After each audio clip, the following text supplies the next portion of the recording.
The morning mist hung low over the lake, a delicate veil that seemed to smooth out the world's rough edges. Ripples from a gentle breeze whispered across the water, chattering to the reeds at the shoreline. The tranquility of my little slice of paradise felt like a well-kept secret, one I was reluctant to share. Yet this morning, like an uninvited guest, the discordant clack of heels on asphalt shattered the serenity.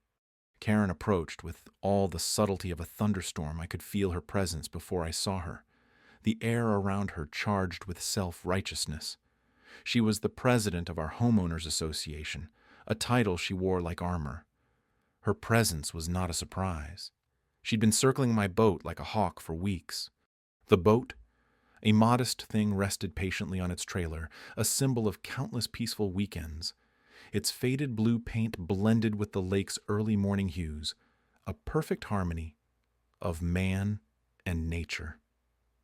But to Karen it was an eyesore, an affront to the neighborhood's uniformity rules were rules. She'd say her mantra as she patrolled the community with clipboard in hand. I could almost hear her thoughts as she approached a symphony of judgment and disdain. She was here to uphold the sanctity of the rules, her very presence a testament to her devotion. As she reached me, the script was familiar enough that her words were unnecessary. The silent exchange was almost comical in its predictability. Despite her intrusion, I remained a placid lake, unruffled. I listened, nodding occasionally as she listed the bylaw violations as if reciting scripture. Her words were a cascade of bureaucratic jargon designed to drown out dissent. But I had no intention of waging war on this battlefield of words. Karen saw transgression, where I saw tranquility. The issue wasn't the boat, it was the principle. To her, enforcing these rules was an act of preservation, a way to maintain order. But what she perceived as chaos, I saw as character. Our neighborhood was a tapestry, and my boat was a single colorful thread in its weave. Karen's final proclamation, a demand for removal, hung in the air like a challenge. Her sense of victory was palpable as she turned on her heel, leaving me with the echo of her authority. But I was not defeated. Rather, I was contemplative, weighing the scales of peace and conflict. I contemplated the lake, its surface reflecting the morning sky, a mirror of possibilities. The water was mine, not in ownership, but in stewardship, a silent ally in this unfolding drama. The lake held memories and secrets shared between us in quiet moments. Its depths were unknowable to Karen, who saw only the surface. As her footsteps faded, I remained rooted, drawing strength from the earth beneath me. A plan began to take shape, not out of anger, but out of a desire to protect what was cherished. Karen's fishing club frequented the lake, their presence a regular intrusion. The irony was not lost on me. The lake would become my canvas, a stage for a subtle yet profound act of defiance. It was time for the fishing club to understand the delicate balance between nature and nurture. My revenge would be as serene as the lake's surface, rippling outwards in waves of poetic justice. The sun broke through the mist, illuminating the path ahead. The lake shimmered with anticipation, a silent partner in my quiet resistance. Change was coming as inevitable as the sunrise, and as I stood there, the gentle lapping of the water against the shore whispered promises of resolution, hinting at the calm power that lay beneath the surface. The air hung heavy with the scent of freshly cut grass and the distant promise of rain. I stood by the lake, half-repaired boat at my feet, its hull a defiant white scar against the tranquil blue. Karen's edict echoed in my mind, a sharp, unwelcome intrusion on an otherwise serene morning. The lake, my lake, stretched out languidly, whispering secrets only the wind could decipher. Its expanse a refuge for many, and now a battleground for a few. Karen, with her penchant for order, had taken a magnifying glass to the neighborhood, scouring for imperfections like a detective in search of clues. Her latest campaign against my boat was just one in a long line of absurdities. I had become her favorite target, much like an artist selecting a vibrant canvas. The reason I dared to disrupt her meticulously crafted suburban tableau with my rebellious vessel, the first note had been polite, almost courteous, a gentle reminder. It read about the HOA guidelines and the community's shared aesthetic values. I had chuckled, then figuring it a minor inconvenience, a speed bump rather than a roadblock. But Karen was relentless. Her persistence was as predictable as the sunrise, as unyielding as the tide. The next week saw the arrival of citations, each more ridiculous than the last. My mailbox began to overflow with them, a paper avalanche of bureaucratic nonsense. Unauthorized nautical equipment, one proclaimed. Another was an artistic critique of my boat's paint job, an unintended eyesore. They said I imagined Karen with her clipboard and her self-appointed authority, surveying the neighborhood like a hawk circling its prey. And then there was the gossip, a relentless undercurrent that flowed through our community like an invisible river. Karen's whispered campaign against me was as effective as it was insidious neighbors, who once waved in passing now regarded me with a mix of curiosity and suspicion. I could feel their eyes, their judgments, like darting shadows at the edge of my vision. Yet, through the orchestrated chaos, I remained unmoved. Karen's rules were a delicate web spun with intricate care. One tug, one misstep, and the whole thing would unravel. I was content to watch and wait to let her play her hand. There was a certain amusement in it all, like watching a child attempt to control the wind. The lake held its secrets, close its surface, a mirror to the sky, untouched by the turmoil on its shores. Karen and her fishing club, with their matching caps and synchronized movements, had claimed the lake as their own. But the water knew better. It belonged to no one. One evening, as the sun dipped low and painted the world in hues of gold, I stood by the lake's edge, contemplating my next move. Karen's hubris would be her undoing. Her rules, her citations were no more than a house of cards. My eviction plan fluttered in my mind, a quiet symphony of possibilities. I smiled, then a small, knowing smile. The lake and I shared a secret one that Karen would soon come to learn.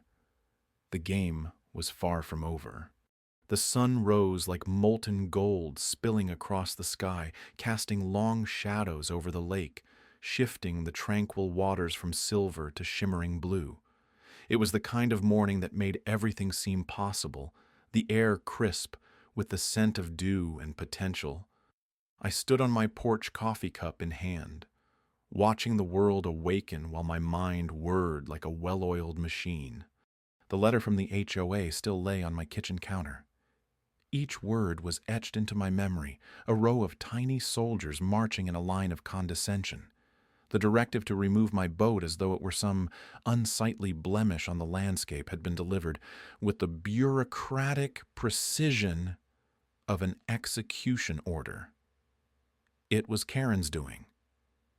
Her signature was all over it, a twist of ink that reeked of righteous authority. But today, the lake was mine. My lineage, my inheritance, a legacy carved from earth and water claimed by my grandfather's hands when the world was a different place. Karen's fishing club had become a fixture, their tents and laughter punctuating the quiet serenity that used to blanket these shores. But they were not part of this place. Not really. I had spent the past few weeks documenting everything. Every trampled flower, every discarded bottle cap, every tire mark gouged into the earth by their trucks. I took photographs, collected evidence like a detective piecing together a case. Each snapshot was a brushstroke on a canvas of inevitable retribution. I knew the rules better than they did. The bylaws were etched into my consciousness, legalese that twisted and turned full of loopholes and hidden clauses. Karen, for all her bravado, had overlooked the simplest rule of all. The lake was private property. My property. Their right to fish here was not a right at all, merely a privilege extended at my discretion.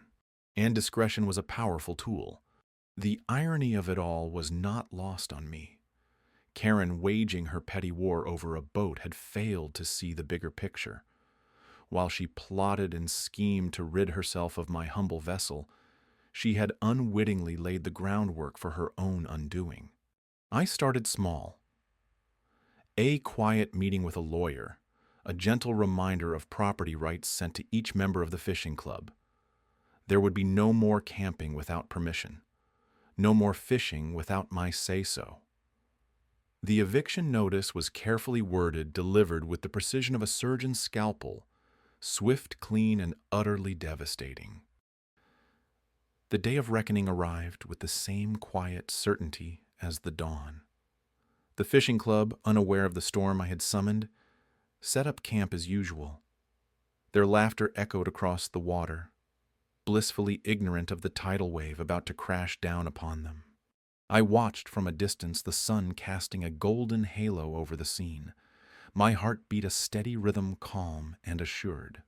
The lawyer arrived, a harbinger of change, cloaked in a trim suit and practiced smile. The camp fell silent as the news spread, confusion giving way to disbelief, then anger.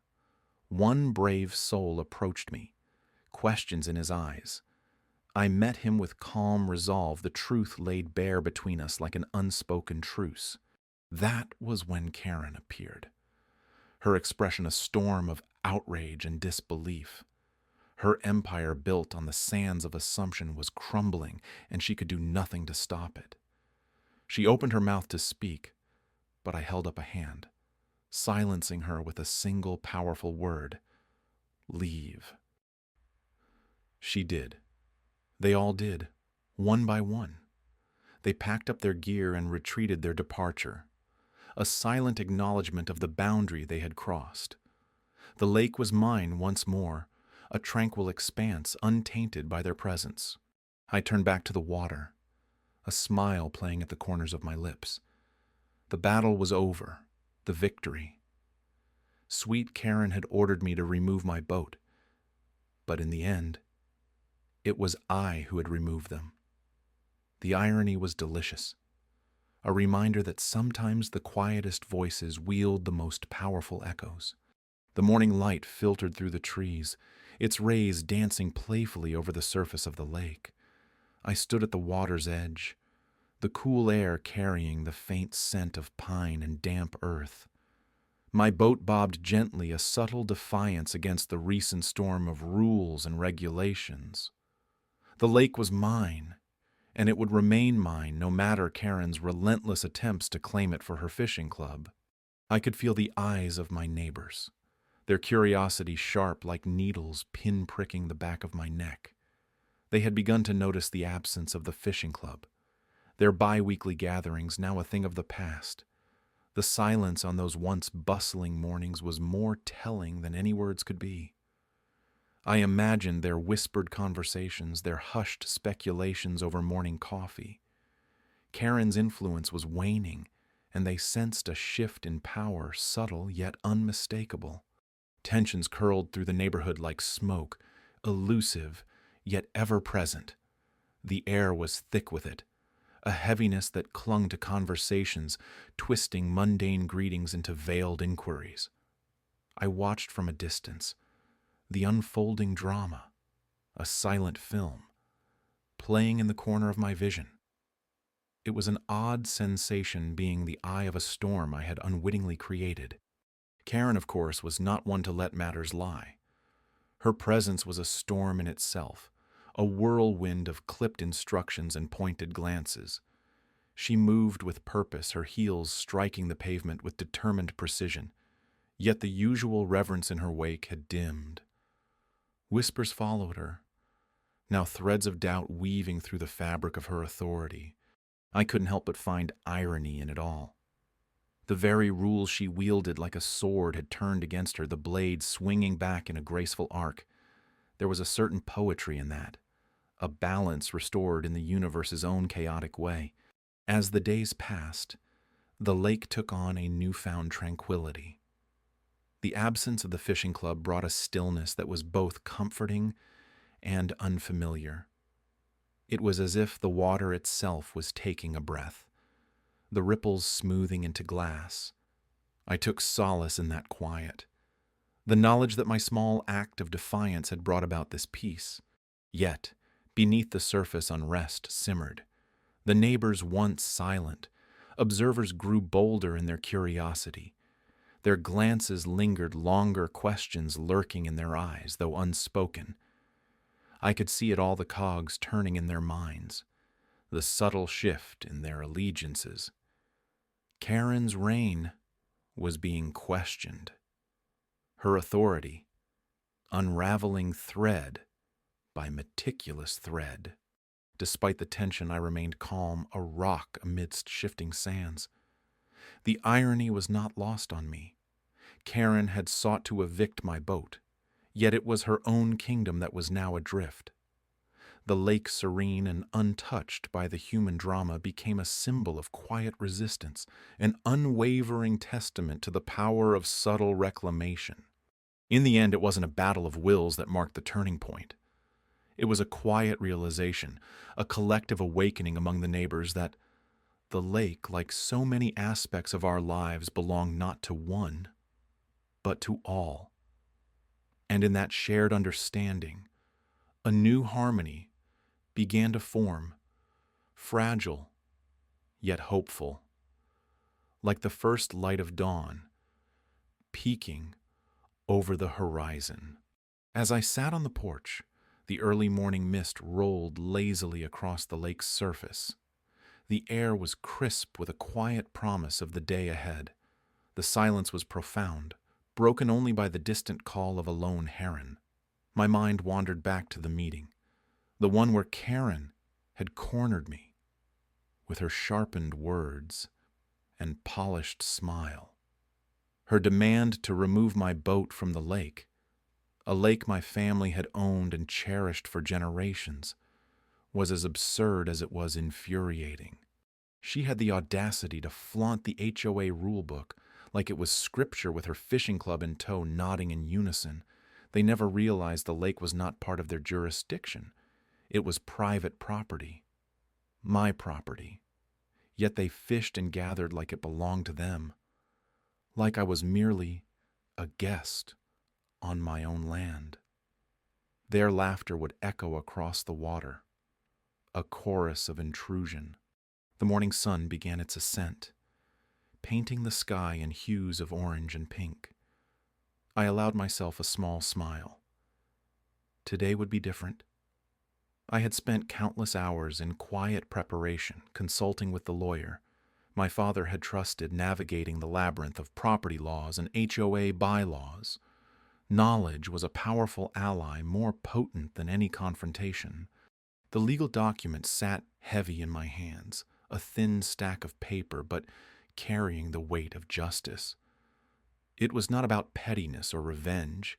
It was about reclaiming what was mine, setting boundaries with the quiet authority of a tidal wave. I had no interest in shouting matches or public scenes. The power lay in the subtlety of the action. I left the porch and walked towards the lake, the dew-kissed grass cool underfoot. It was here, amidst the gentle lapping of water against the shore, that I found peace in the chaos Karen had tried to impose. I imagined her face when she received the notice, a legal eviction from the lake she claimed as her playground. Her fishing club, with their expensive rods and entitled air, would have to find a new pond to invade. The paper had been delivered the previous evening, slipped quietly into her mailbox. No fanfare, no ceremony, just an official seal and the stark reality of property rights. The irony was delicious. She who had demanded my removal would now face her own expulsion. As the sun fully emerged, the first members of the fishing club arrived. Their SUVs lined the edge of the road, gear clinking like armor. They were ready for a day of leisure, oblivious to the change that awaited them. I watched from a distance, a silent observer to their confusion as they unfolded the letter. Their expressions shifted from disbelief to anger, then to resignation. Karen appeared last, her posture, rigid eyes scanning the lake like a general assessing a battlefield. Her gaze met mine across the water, a silent exchange of understanding. There was no need for words. The legal notice spoke for itself, a quiet yet profound victory. Soon the club gathered their equipment. Voices hushed the weight of the eviction letter heavy in the air. The irony was not lost on me. Karen, the self-appointed queen of the HOA, had been dethroned by the very rules she so ardently championed. I watched them leave their departure a procession of defeat. The lake returned to its natural state of tranquility. Undisturbed by the chaos of human arrogance, I felt a sense of completeness not from their retreat but from the assertion of rightful ownership.